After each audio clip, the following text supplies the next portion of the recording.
Hello, I'm Keira Knightley. I'm here with Harper's Bazaar UK and I'm going to give you some life lessons. You do get more confident as you get older.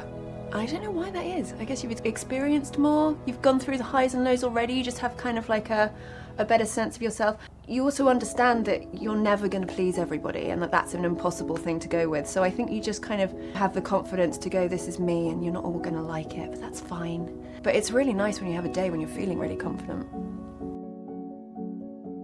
Oh, style's about doing what you want. Style's about making yourself feel good. And if you feel good, then you'll look good. So when I was 6, I had 2 tracksuits, and they were shell suits, and one was like pink and white, and the other one was black and purple and green, and I loved them, and that's all I'd wear.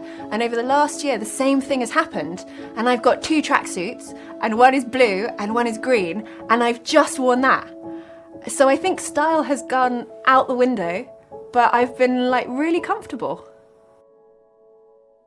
Best piece of beauty advice I've ever been given is take your makeup off at the end of the night. Although actually even that isn't completely true, because although I think you should take your foundation off, quite often eye makeup looks better the next day. You just kind of tidy it up a bit under the bottom. It looks very cool and smoky. What's made me feel made up instantly is that I have red nails, which again I haven't had for like the last year, and I suddenly feel a bit glamorous. The things that I think are beautiful are always the imperfect things, aren't they? It's always like somebody's imperfections which you end up completely falling in love with and finding absolutely beautiful. So it's always different. I think it's different in person to what it is in pictures or on film or whatever. How do I stand up for what I believe in, and how do I know my worth? I think again you get a sense of self, like you get a sense of what you're okay with and what you're not okay with. You're not worrying as much about pleasing absolutely everybody. You have the freedom to walk away, and through the freedom to walk away, I think you know what will make you stay, and you know the sort of people that you want to work with, and you know how you want to be treated, and therefore how you're going to treat other people. So I think that gives you a sort of sense of worth. I think success is a funny one. I think because you can be incredibly successful and not feel incredibly successful, and I think success is different for everybody. So I think you can't use other people as your benchmark. I think you have to find what feels right for you. I did always know that I wanted to work in acting, yes. I think you need to have a very thick skin. So I think if you don't have one, then you need to go about trying to get one quite quickly. Oh, you never deal with unfair criticism. I mean, it always hurts, doesn't matter how old you get. Really, generally speaking, the people who are unfairly criticising you, as opposed to fairly criticising you, which is different, are normally the people that don't know you. And therefore kind of what are they basing it on anyway? So I think it always kind of helps to sort of take a step back and go, actually, what are we talking about?